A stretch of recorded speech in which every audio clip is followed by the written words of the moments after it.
My name is Ondine. They say every storm starts with silence. Mine began with a clink of wine glasses and a room full of people who never really saw me. Good evening, I said, barely louder than the sound of my own shoes brushing the marble floor.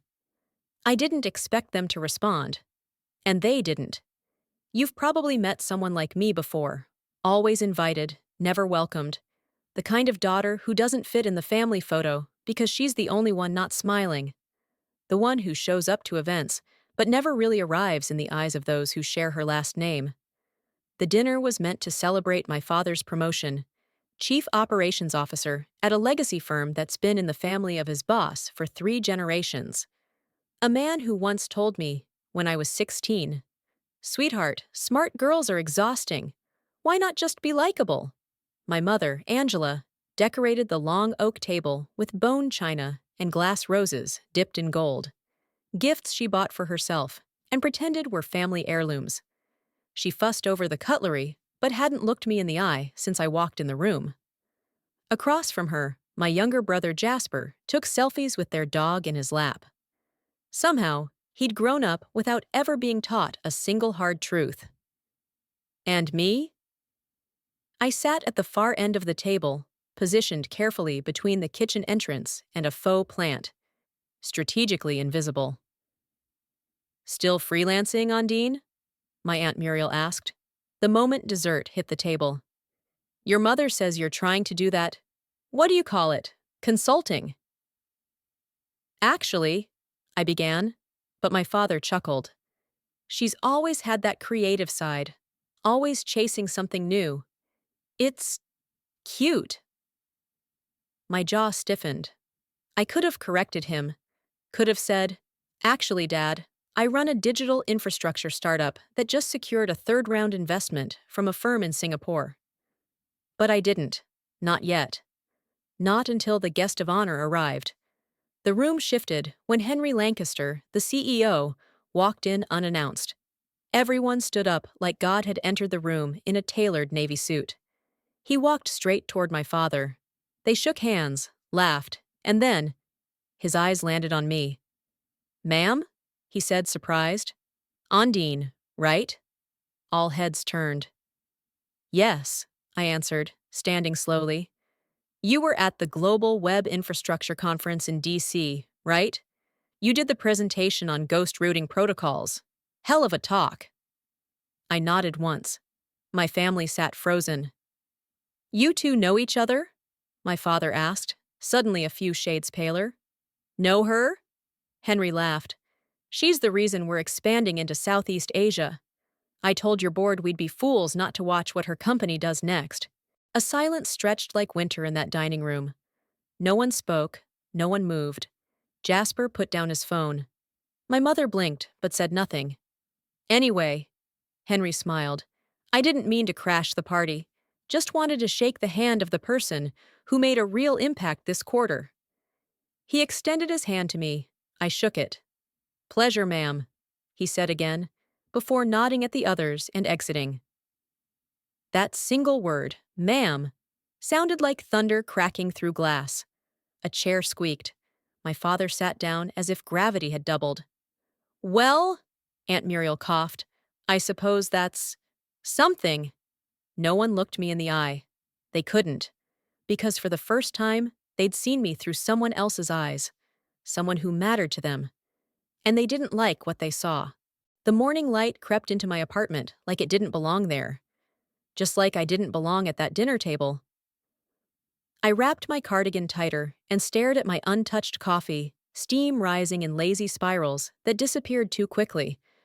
Much like my place in the family, brief, half-seen, and vanishing before it could settle. The night before replayed in sharp detail. Henry Lancaster calling me "ma'am." The silence, the looks, the absolute bitter irony. They had spent their lives telling me I was small, and now they had to confront the possibility that I'd grown too large to ignore. I didn't check my messages. I knew they'd be flooded. I didn't want to read them, at least not yet. Instead, I opened the old drawer beside my desk. Inside was a folder I hadn't touched in years. It was where I kept everything I wasn't supposed to remember. I pulled it out carefully. Its corners were bent, the label faded from time and handling. Inside were documents, printed emails, notes I'd written to myself during high school, things I'd hoarded without knowing why. Evidence. Of what, I hadn't been sure. Until recently. Flashback. I was 17 the first time I truly felt hope. I had been accepted into Graymore University. Full ride, honors program, early admission. I cried when I saw the acceptance letter. It was the first thing I ever won that wasn't handed to me in a participation envelope. I told my mom over dinner. She paused, mid-bite. That's out of state, isn't it? She said, voice clipped. Yes, but it's covered. Flights, dorm, even the laptop grant.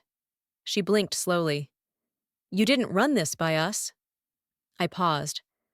I didn't think I needed permission to succeed. A full 10 seconds of silence. Then, she reached across the table, took the letter, and smiled thinly. Let me talk to your father. We'll figure out what's best.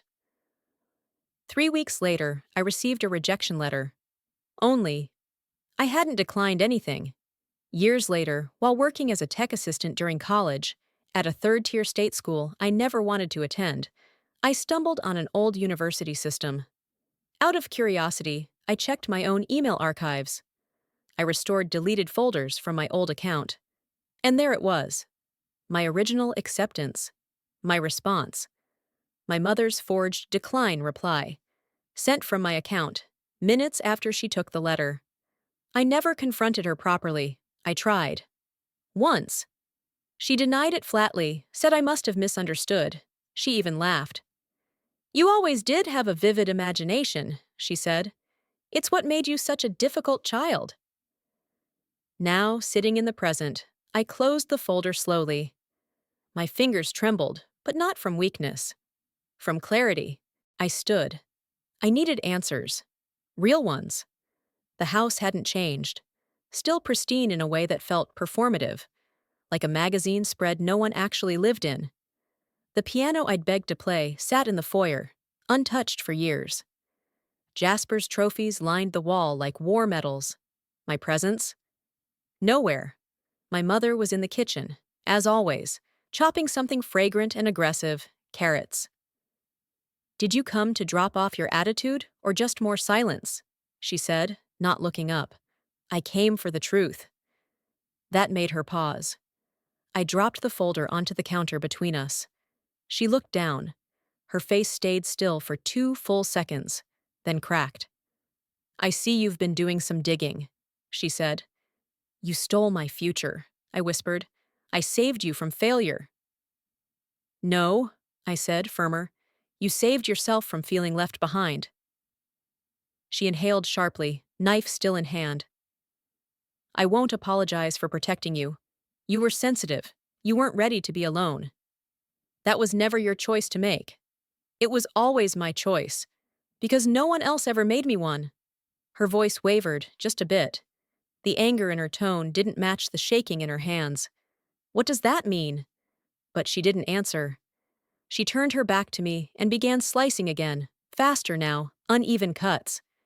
I stared at her, and I realized something. She had never seen me as mine. I was hers. Her project. Her second chance. And in succeeding on my own, I'd ruined her narrative. That night, I stayed in my car, parked outside the house, for hours. My father's study light flicked on around 11. Something tugged at me. Memories, maybe. Shadows. The office was always locked. I wasn't even allowed near it as a child. Jasper had played there once and gotten grounded for a week. Me? I learned not to ask. A decade of curiosity came rushing back. The next day, I did something that would change everything. I contacted a private investigator. I'd saved his number from a former client. I didn't want scandal, not yet. I wanted truth. 2 weeks later, I got a brown envelope. In it was a photocopy of an original birth record. Only, it wasn't mine. Not entirely. It listed my name, my date of birth. But under Mother, the name wasn't Angela. It was Celeste Radner, the woman my mom used to call her closest friend who passed too soon. The one whose funeral we weren't allowed to attend. There was also a check, the only one ever written from Celeste's personal account to my parents.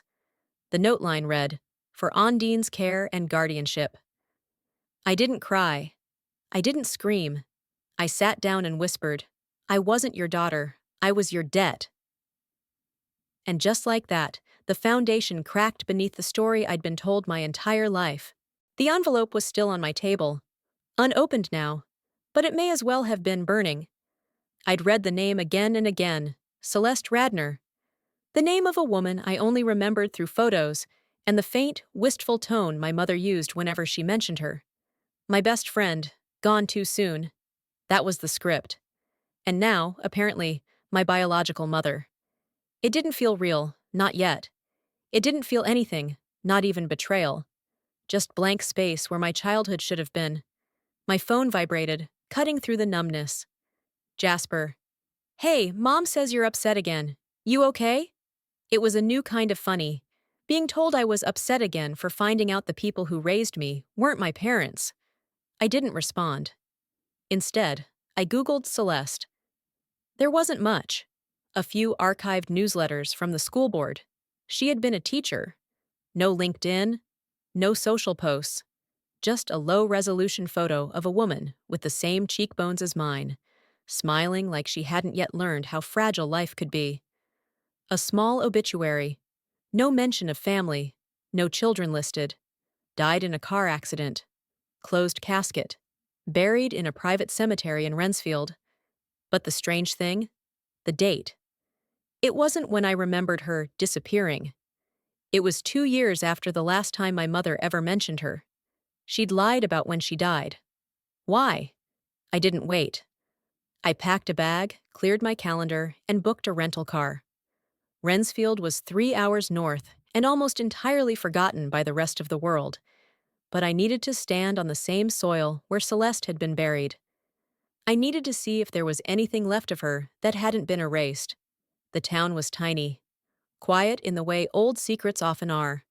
At the cemetery office, an old man in suspenders pointed me to a shaded corner behind a willow tree. There was no headstone, just a weather-worn plaque, half sunk into the ground. Celeste R., beloved friend. No birth date, no epitaph. Nothing that suggested she had lived a full, worthy life. Just an afterthought. As I stood there, the wind picked up. Leaves rustled like whispers between ghosts. I knelt down and touched the metal, cool and indifferent. "I'm your daughter," I said aloud, even though I wasn't sure who I was saying it to. "They never told me, but I think you wanted me to know." The library in Rensfield was small, but the records were surprisingly well kept. I asked for staff logs, school directories, old newspaper clippings, and I found it. Celeste had filed a court petition a year before her death. The document was filed under seal, but a summary was still public. Petitioner, Celeste Radner. Subject, custody clarification, minor. The next document, nearly buried in a school board archive, made my blood run cold. It was a disciplinary report, filed by Celeste against a Raymond Aldridge, my father. Unprofessional relationship, boundary violations, emotional coercion, resulting in pregnancy. She was placed on leave shortly afterward. I stared at the page for minutes, heart pounding. The pieces clicked together in a way I didn't want them to. My biological mother had an affair with my father. She tried to keep me. He used my mother, Angela, to take me instead. Back at my car, I couldn't even cry. I sat in the driver's seat with my hands on the wheel and stared straight ahead. Then, I called him. My father answered on the second ring.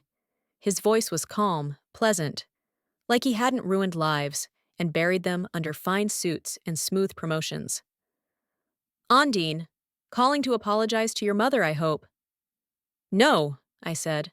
"I'm calling to ask about Celeste Radner." Silence. Not even breathing on the other end. "I visited her grave," I continued. "It's pathetic, by the way. You couldn't even buy her a headstone? His voice returned, low. You need to be careful about what you dig into. That's not a denial. She was unstable. She was obsessed. She couldn't let go. She filed a report against you. A beat. You don't understand what happened back then. You impregnated her. Then you and Angela took her baby. Me. That's not...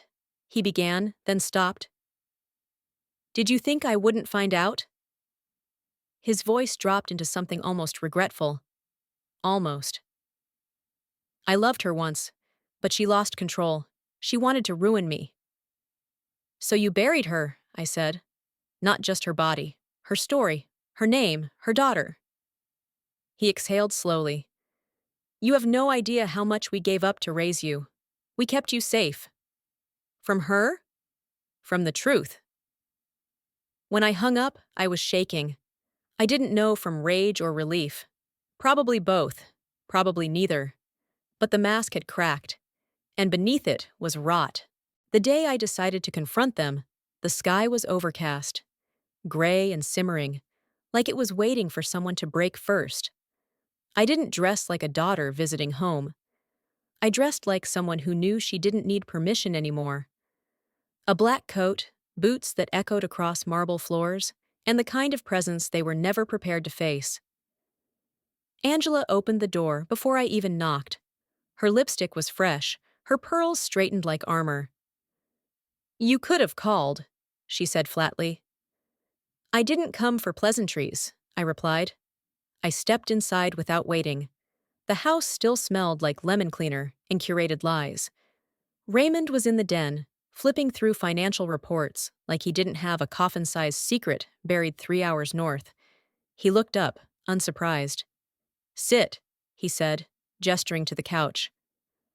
I didn't. Instead, I dropped a thin stack of papers onto the coffee table between us. His eyes scanned them slowly.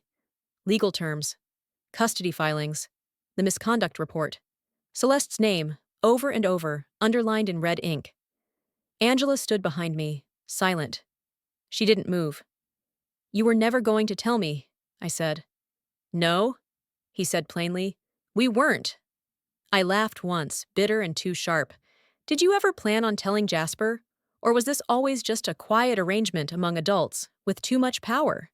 Angela finally spoke. He doesn't need to know. This isn't about him. This has everything to do with him, I snapped, turning toward her. You raised him like he was a crown prince and raised me like I was a house guest. And now I know why. Because I was never yours. Just the orphan you could polish into proof of your goodness. That's not fair, she said, voice trembling now.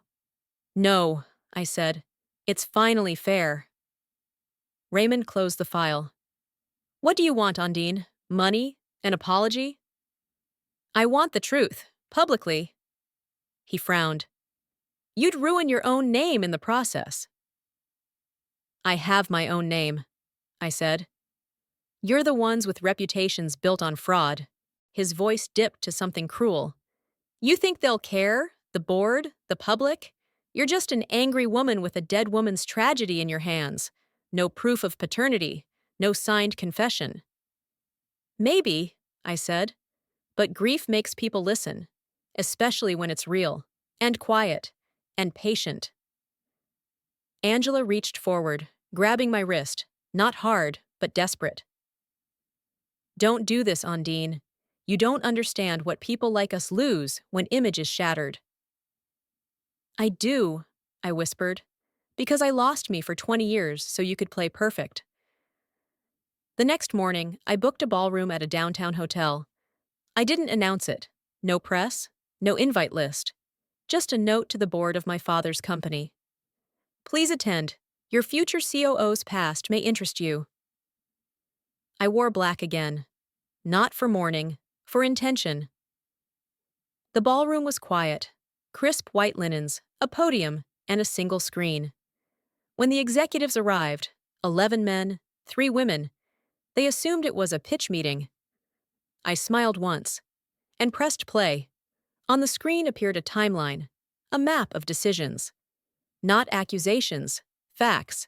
dated documents, scans, and files cross-referenced with corporate donations, hospital records, and personnel files. Nothing illegal, perhaps, but deeply unethical. It wasn't a scream. It wasn't a takedown. It was a scalpel. Angela and Raymond weren't there. I didn't need them to be. I just needed the right people to listen. Afterward, two board members approached me. "That was thorough," one said. "Why show us?" "I thought you deserved to know who you're promoting," I said, "and what he's capable of when no one's watching." "And what are you capable of?" he asked. I met his gaze. "Everything they told you, I wasn't." 2 weeks later, headlines started to shift. No scandals, no exposés, but whispers. Raymond took an indefinite leave of absence due to personal matters. Angela resigned from the school board. And Jasper? He called me 3 times. I didn't answer. Not yet. I didn't want revenge. Not really. I wanted truth. I wanted power, not over them, but over myself. And this was the beginning. There's a sound the soul makes when it finally decides it's done. It's not a scream, not even a sigh. Just stillness. Weightless, cold clarity. That's what I felt the morning I walked out of the apartment I used to call mine. I didn't take everything, only what mattered. My laptop, 3 books, a single framed photo of Celeste, creased and sun-faded, and a silver bracelet I didn't remember receiving, but somehow always kept. No goodbye notes, no calls, no performance. Leaving wasn't a form of revenge, it was reclamation. I moved into a loft in Seattle, high ceilings, exposed brick, a window wall that turned rain into theater. The silence wasn't scary this time. It was fertile. The first 3 days, I didn't unpack. I barely slept. The air was too unfamiliar, too clean. No one here knew me. That anonymity, at first, was a kind of loneliness I didn't recognize. But then I realized it wasn't loneliness. It was detox. By the 5th day, I began to breathe again. Deep, intentional inhales. No more shallow fear breaths. The kind I used to take when waiting for a mother's judgment or a father's dismissal. For the first time, my body wasn't waiting for rejection. It was waiting for me. Part 2, 3. The letter, the girl, and the USB. On day 7, I opened an old canvas pouch at the bottom of my backpack and found something I hadn't seen in years.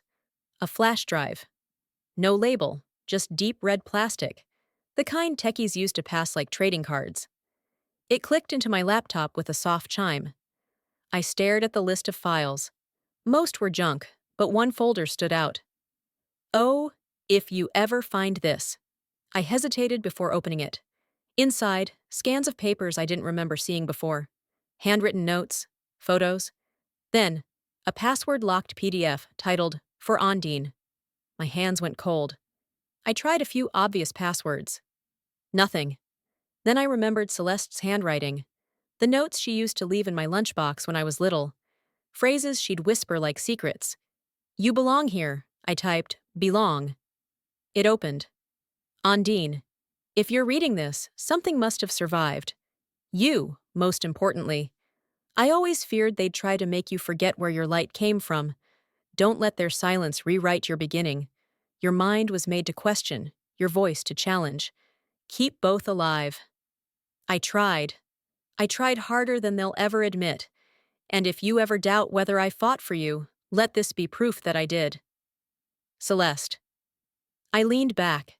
That was the first time in years I cried and didn't hide it.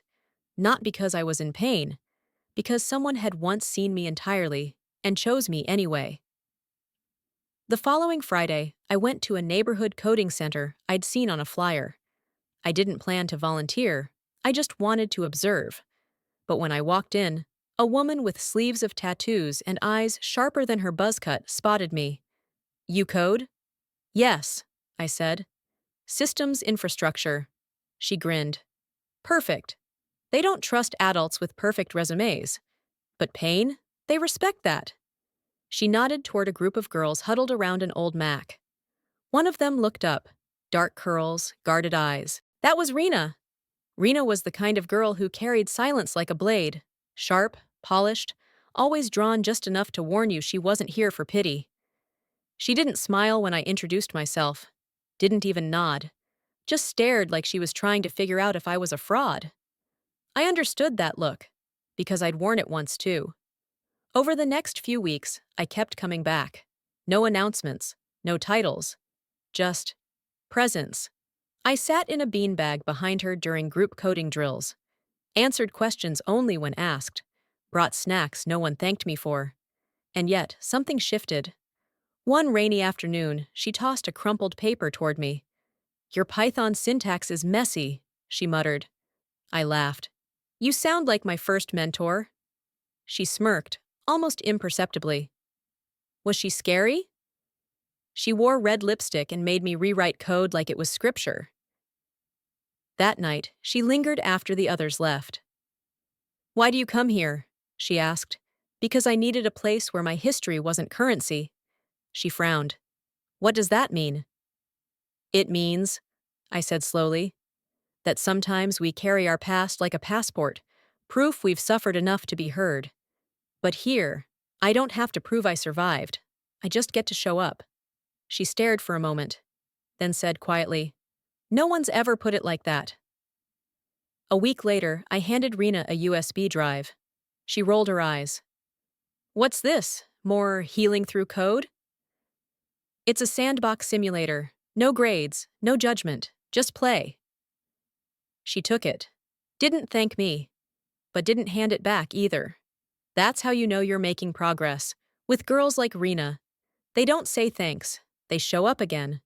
One evening, after workshop hours, Ava pulled me aside. "She asked about you," she said. "Said she Googled you and couldn't find anything." "I don't exist online under my real name," I said. "I don't want to be found by the wrong people." Ava studied me. "You running from something or toward something?" "Both," I said. "But mostly, I'm building something no one can take from me again." Back at home, I pulled up the draft of the memoir. I'd only written 20 pages.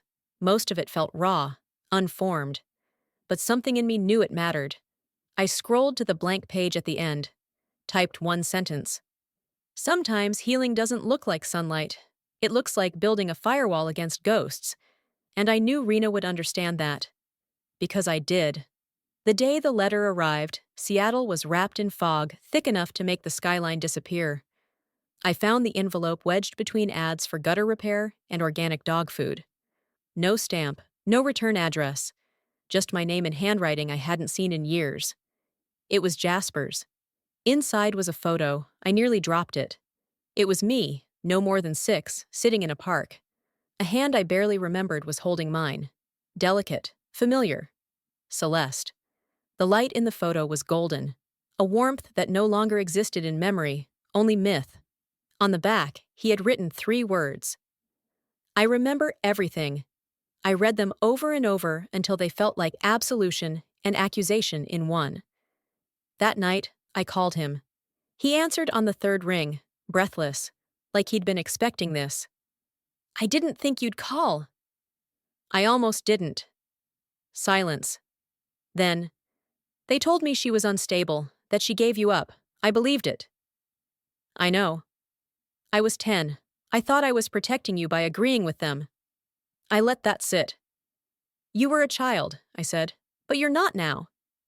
"No," he whispered. "I'm not." "I don't want revenge," I continued. "I want truth.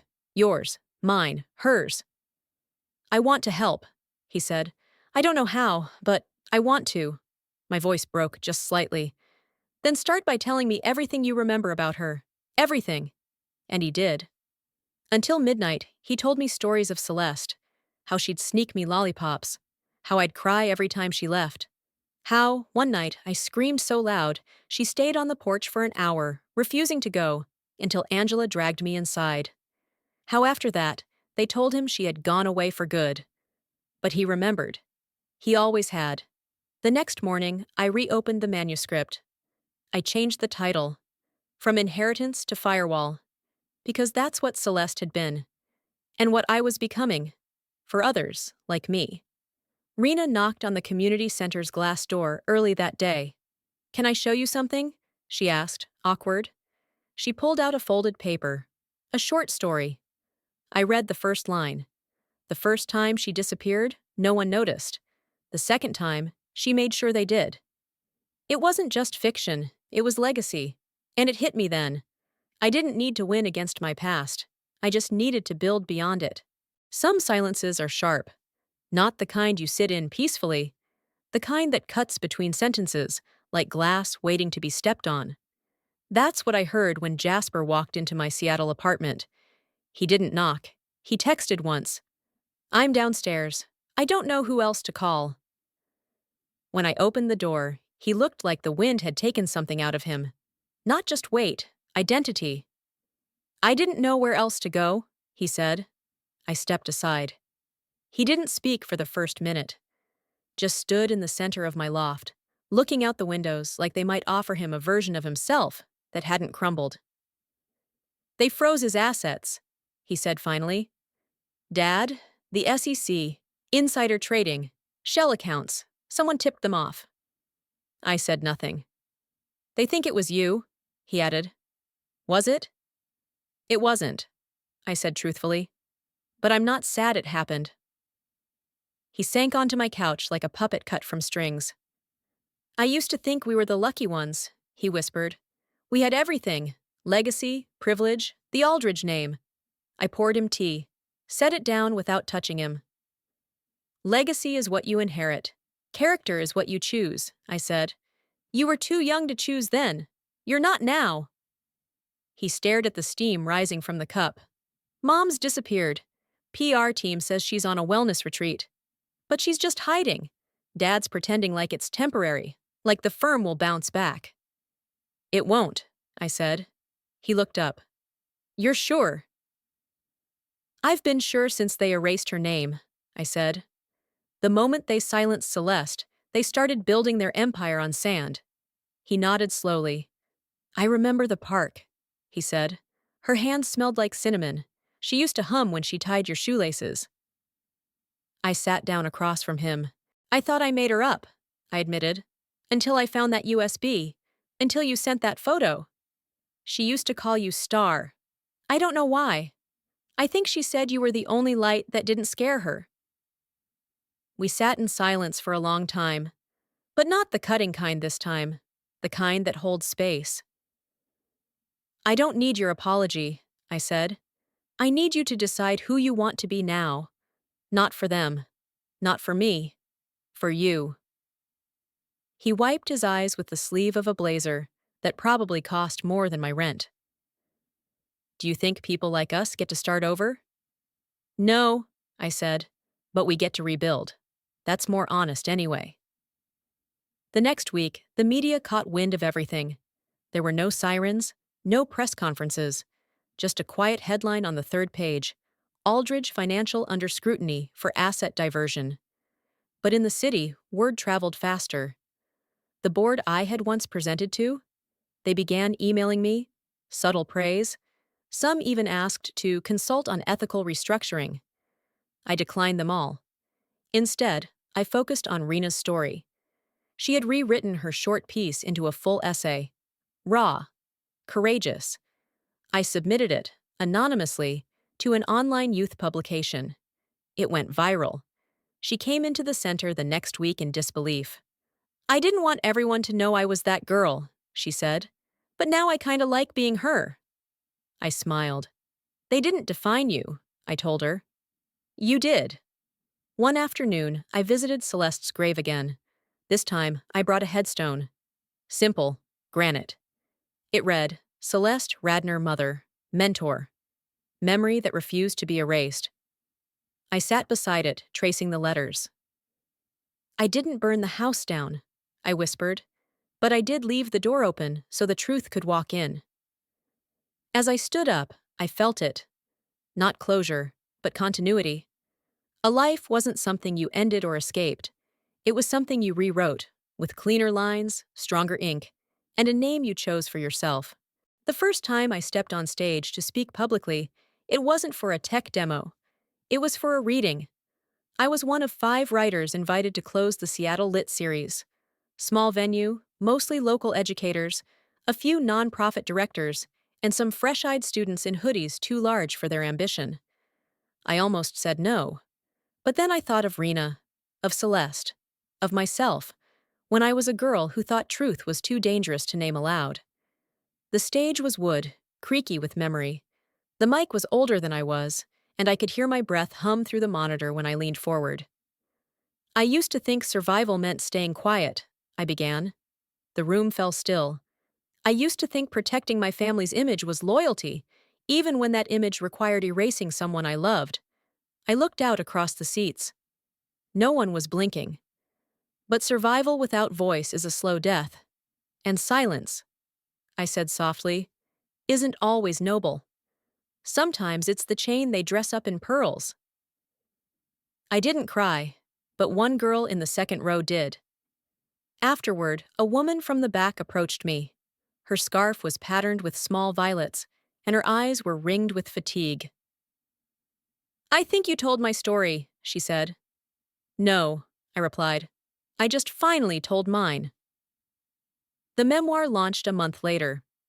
Firewall, a story of belonging without permission. It didn't break records, but it didn't have to. It was shared quietly, passed hand to hand, mailed between sisters, posted anonymously in forums where usernames replaced real names because real names had become prisons. And every so often, I'd get a message. "I thought I was alone. You said the thing I didn't know I needed to hear. You gave me language." One afternoon, I walked into the center and saw Rena leading a session. Not watching, leading. She stood at the front, voice steady, holding space. Afterwards, I asked her, "How did that feel?" She shrugged. "Weird, good, like, maybe I'm not just the girl with the hard story."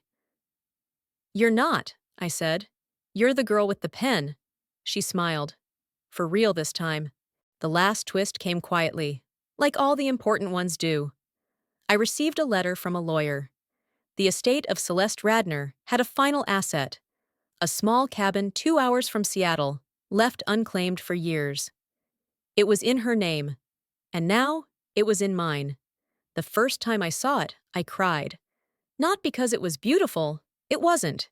It was drafty, needed repairs, smelled like pine and mold and memory, but it was hers. And now, finally, it could be mine. Not out of inheritance, but choice. I rebuilt it, slowly, every nail, every beam. I didn't turn it into a museum. I turned it into a writing retreat for girls like Rena. The first plaque I hung at the door said, "You are not hard to love. You were just raised to believe it."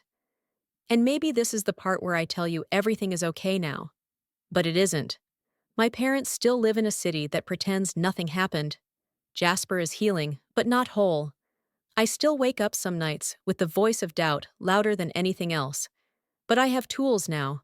And more importantly, I have voice. If you've ever had to rebuild yourself from ashes no one else believed were real, if you've ever been the shadow at someone else's dinner table, if you've ever learned to love from the outside in, just know you're not broken. You were built different. And that's not something to survive. It's something to carry with pride. Pause. And if you've made it this far, maybe that's because you've been writing your own firewall all along. Sometimes healing isn't about winning. It's about walking away without bitterness and choosing not to carry forward the damage that tried to define you. If my story has taught me anything, it's this. Your peace is not something you earn from others. It's something you claim for yourself. No matter how loud the world gets, you get to choose silence that empowers, not silence that erases. What about you? Have you ever had to rebuild yourself after the people closest to you let you down? What did it teach you? I'd love to hear your story. Drop a comment below. Tell me where you're watching from, or what part of this story resonated with you most. If this video reached you, moved you, or even made you think twice, don't forget to subscribe to the channel. There are more stories ahead, stories that might just sound a little like yours.